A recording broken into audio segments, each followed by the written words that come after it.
next witness is Susan Pelton with the Copley-Fairlawn City Schools. Welcome. Chairman Lehner, Vice Chair Huffman, Ranking Member Sykes, and the members of the Senate Education Committee.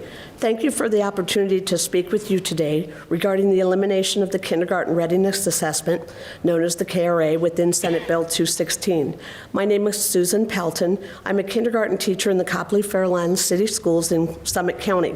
I've taught for 30 years, 27 of which have been in kindergarten in the Copley-Fairlawn City School District. I hold a Bachelor of Science degree from Miami University and a master's degree in the Art of Teaching from Marygrove University. I am a State of Ohio Martha Holden Jennings Scholar, a member of the 2015 Summit County All-Star Teaching Team, and twice recipient of the Fairlawn VFW Teacher of the Year Award.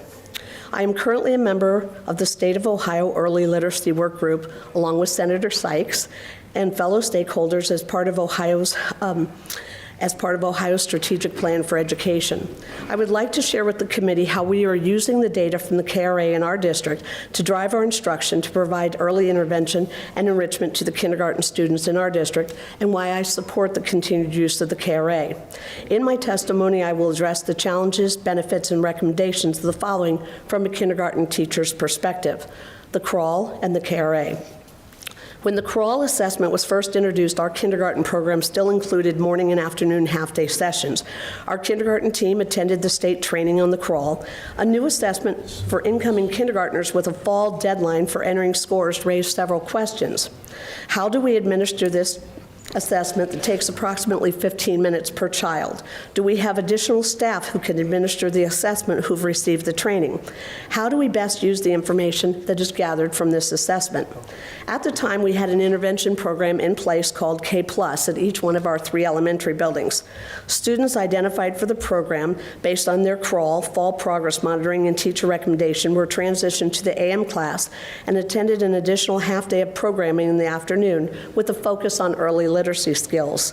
Since this class did not start until the 2nd or 3rd week of school, we utilized these staff members to test the PM students the first few weeks of school. The teacher of the morning session scheduled and administered the assessment on her own AM students. Data from the crawl proved helpful in identifying children in kindergarten who would benefit from additional support in literacy areas. There was no component for math skills or other subject areas on the crawl assessment.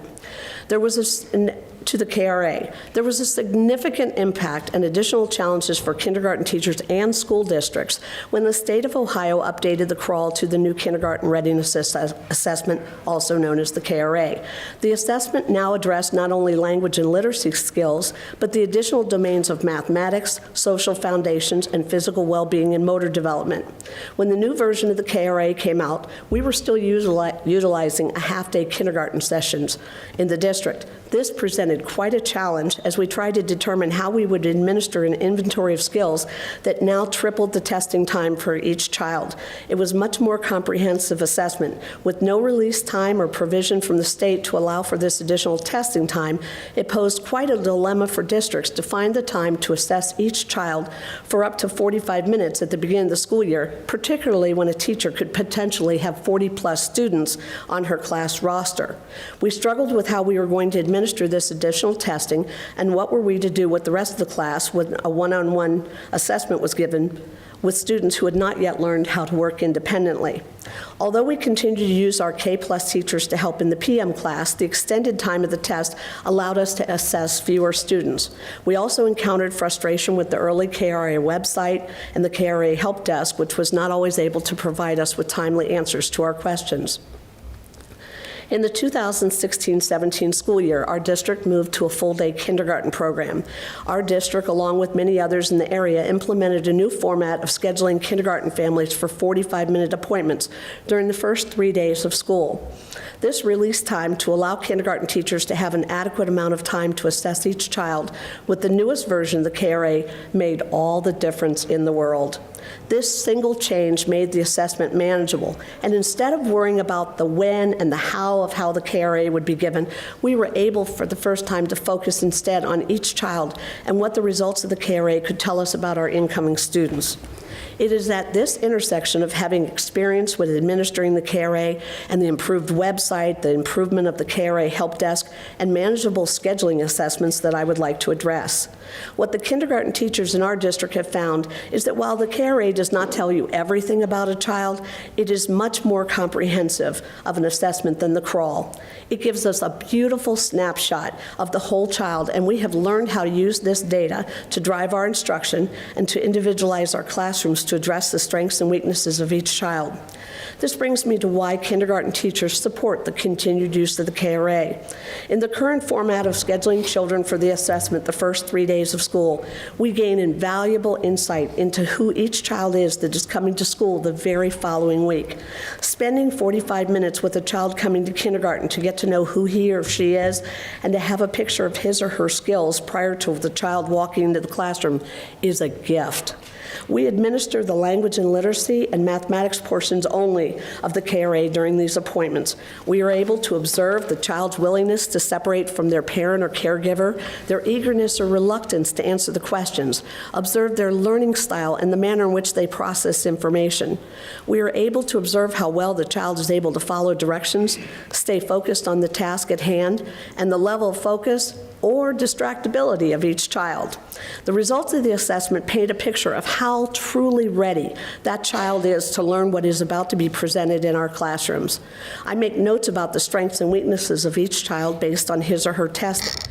And prior to walking in on the first day of class, I am already able to put supports in place for the child who's prone to cry when his or her mother leaves on the first day of school, provide a specific place for a child who needs to sit, who needs additional space due to his or her motor skills, vision, hearing, or language needs.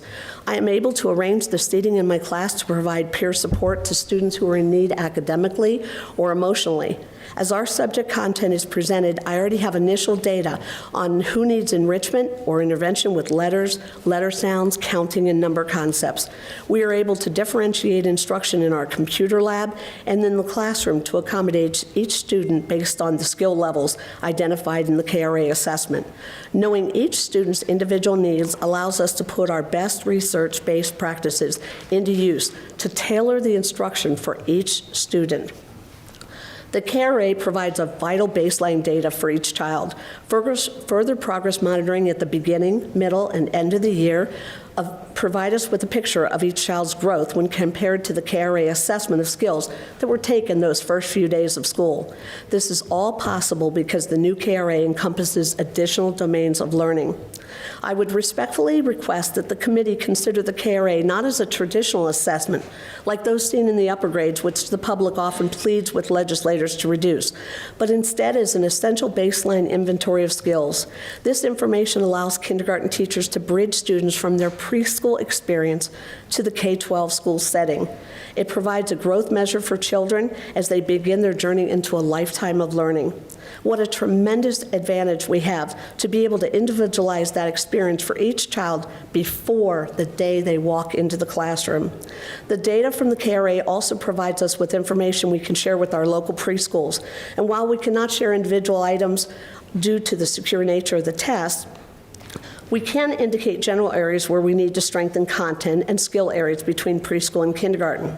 With the support of our superintendent, Brian Poe, assistant superintendent Brian Williams, and my own principal, William Kerrigan, Copley-Fairlawn City Schools have already taken a lead in this area to prepare preschool parents in our district for the skills needed in kindergarten.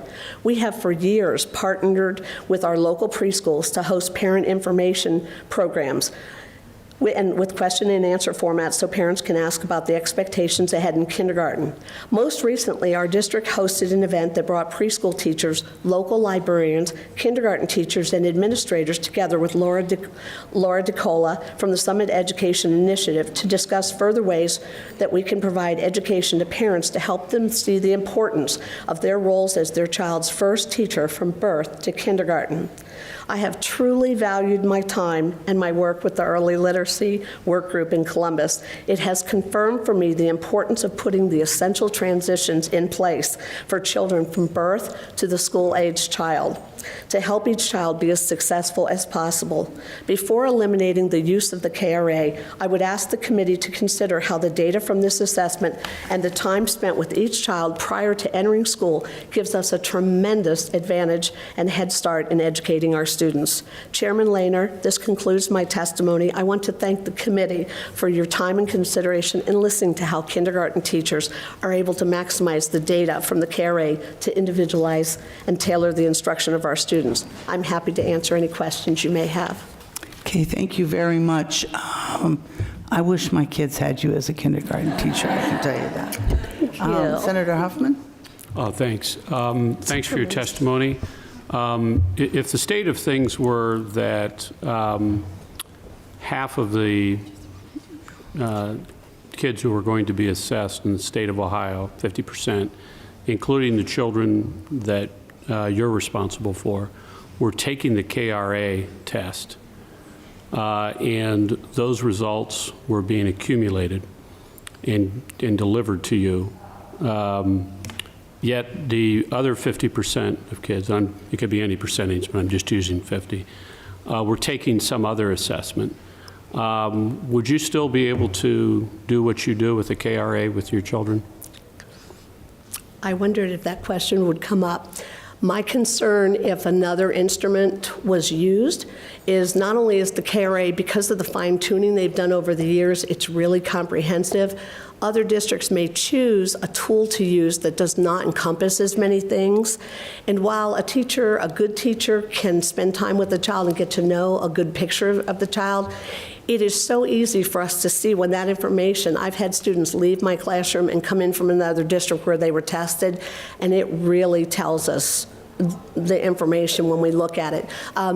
To further that point, a district may choose to only hit the language and literacy points, and we are able to see such detailed things when we work with children on math domains. For example, and I'm sorry to bore people with the kindergarten experience, but when you have a child who, because you're watching them individually, a child who's counting 1, 2, 3, 4, we're able to take notes on things like that.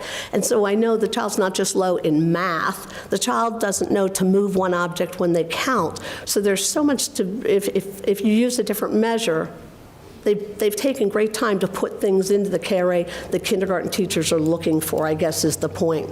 And because it's a uniform document, it shares, we network with teachers from other districts, and they're able to say, that's what we see.